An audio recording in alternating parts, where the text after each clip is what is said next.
Ibihe byiza nshuti bakunzi ba HPTV Rwanda, reka twongere tubasuhuze twizere ko mumeze neza.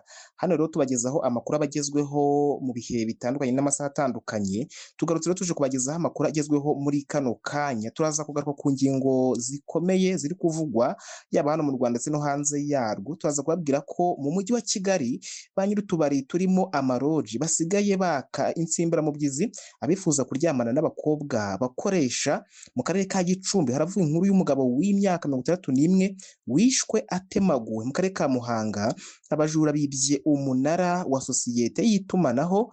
Turaza no kunyarukira hanze y'u Rwanda tubabwire ko muri Repubulika ya Demokarasi ya Kongo imirwano ikaze iri gusatira Rubaya, kandi turaza no kugaruka ku bijyanye na Ebola tubabwire ko abasaga 180 bamaze kwicwa n'iki cyorezo hariya muri Repubulika Iharanira Demokarasi ya Kongo. Reka noneho turambura aya makuru tugenda tuyinjiramo kugira ngo mubashe kumenya amakuru agezweho muri kano kanya. Reka duhere mu mujyi wa Kigali tubabwire ko ba nyir'utubari turimo amaroji basigaye baka insimburamubyizi abifuza kuryamana n'abakobwa bakoresha.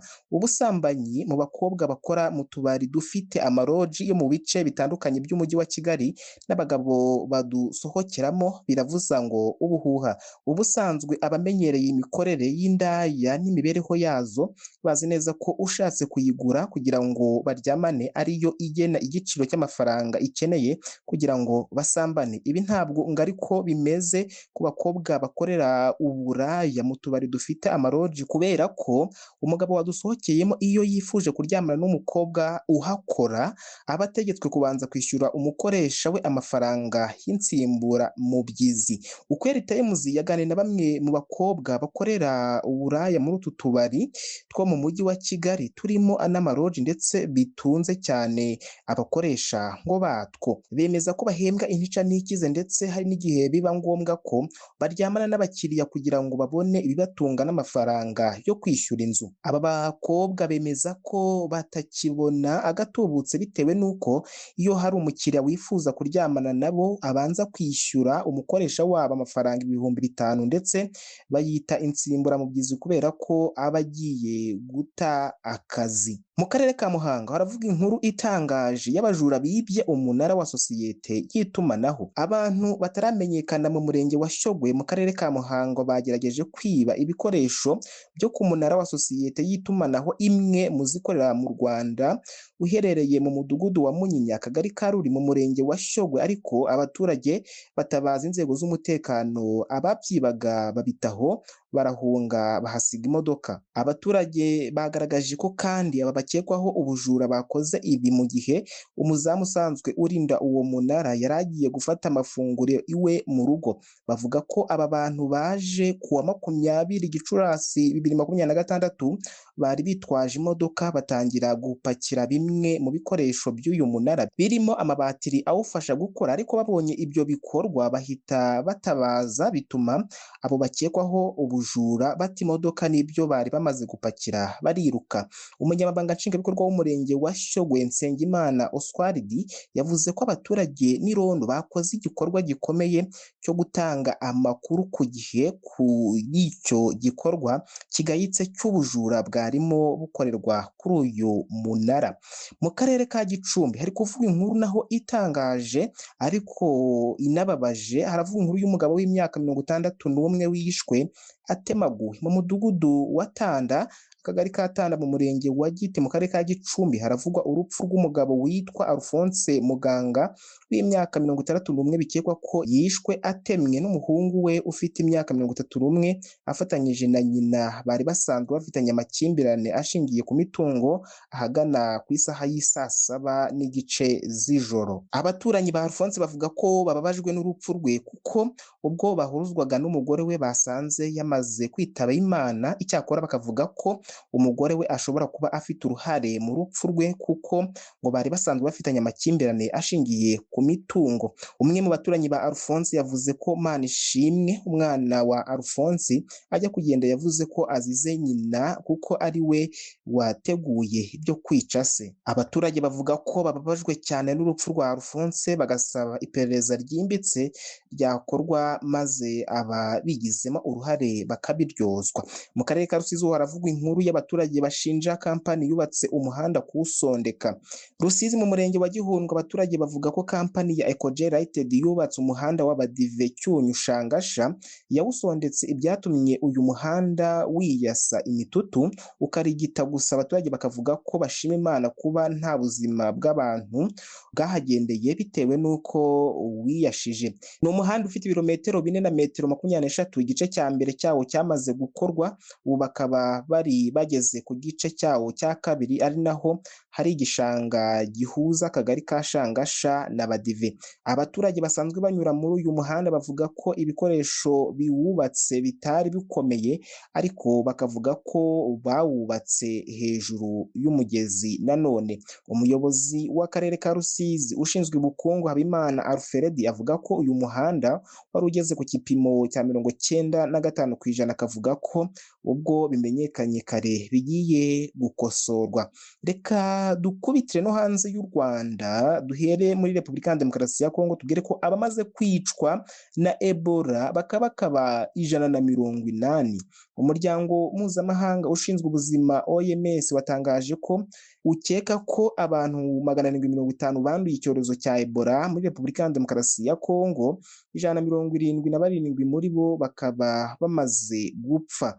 Kuri uyu wa 22 Gicurasi 2026 OMS yatangaje ko ibisubizo byavuye mu bipimo byafatiwe muri laboratwari ya Repubulika ya Demokarasi ya Kongo byemeza bidashidikanya ko abantu 82 banduye iki cyorezo, mu gihe 7 ari bo byemejwe ko bishwe nacyo. OMS yatangaje ko imibare y'abanduye iki cyorezo nabo cyishe. OMS yatangaje ko imibare y'abanduye iki cyorezo nabo cyishe ishobora kuba irenga cyane wamenyekanye, kuko ingamba zo gukumira ikwirakwira ryacyo zakomwe mu nkokora n'ikibazo cy'umutekano muke mu ntara ya Ituri. Muri Repubulika ya Demokarasi ya Kongo, Ebola yiganje cyane cyane muri Ituri mu bice birimo Magombwaru, Rwampara, umujyi wa Bunia, Bambu na Nyankunde. Hari umurwayi umwe wagaragaye muri Goma mu ntara ya Kivu y'Amajyaruguru n'uwagaragaye i Bukavu muri Kivu y'Amajyepfo.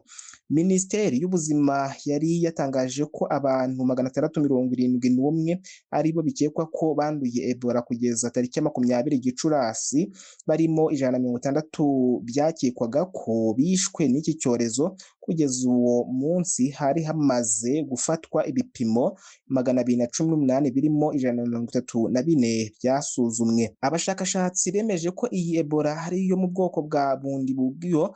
Umuntu wa mbere wayanduye akaba yarapfiriye muri Bune ya tariki 24 Mata 2026, ariko bitangazwa ko yishwe n'iki cyorezo hashize ibyumweru 6. Hari impungenge ko hari abantu benshi banduye iki cyorezo mu byumweru 6 bishize.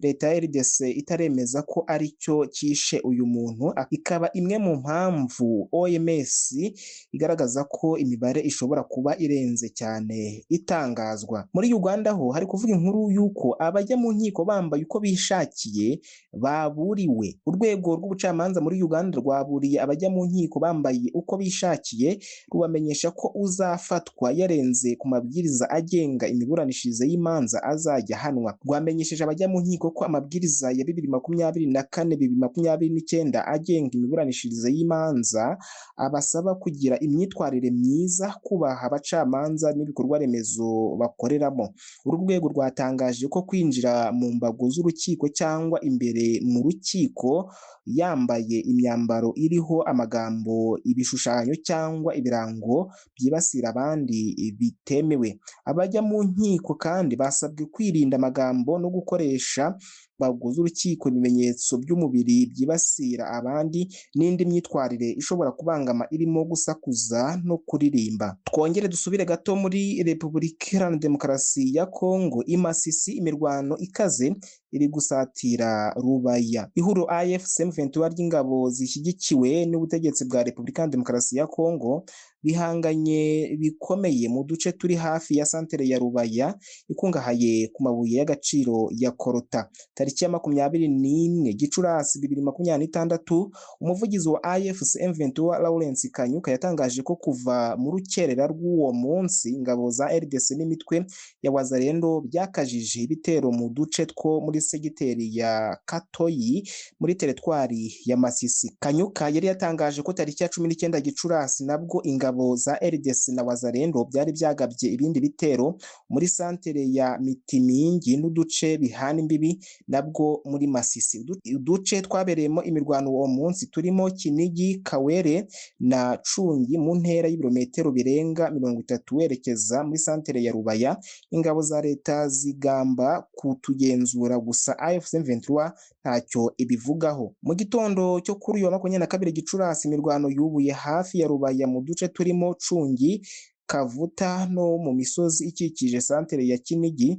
Bigaragara ko ingabo za leta zifite intego yo kugenzura iki gice kiganjemo amabuye y'agaciro. Uko imirwano ikomeza ni nako abatuye muri ibi bice bakomeza guhungira aho bizeye ko hari umutekano, kandi imibereho yabo iragorana kuko ntibashobora gukomeza ibikorwa bibatunze birimo ubucuruzi, ubuhinzi ndetse n'ubworozi. Muri Gashyantare 2026 ingabo za RDC na Wazalendo nabwo byagabye ibitero bikomeye mu bice byegereye Rubaya bifite intego yo kwisubiza iyi santere, ariko abarwanyi ba AFC M23 bashoboye kubasubiza inyuma. Ibi bitero byiciwemo wahoze ari umuvugizi wa AFC M23 mu rwego rwa gisirikare Wiringoma n'abamurindaga, bituma iri huriro rigaragariza umuryango mpuzamahanga ubushotoranyi bwa leta butazakomeza kwihanganirwa. AFC M23 igenzura Rubaya kuva muri Gicurasi 2024 yahakuye ingabo za leta iz'u Burundi n'imitwe ya Wazalendo byagenzuraga ubucukuzi bw'amabuye y'agaciro bwahakorerwaga. Nshuti bakunzi ba HPTV Rwanda, reka tubashimire kwa mukomeje kubana natwe hano tubagezaho amakuru agezweho mu masaha atandukanye y'umunsi. Mukomeze mubane natwe ibihe byiza.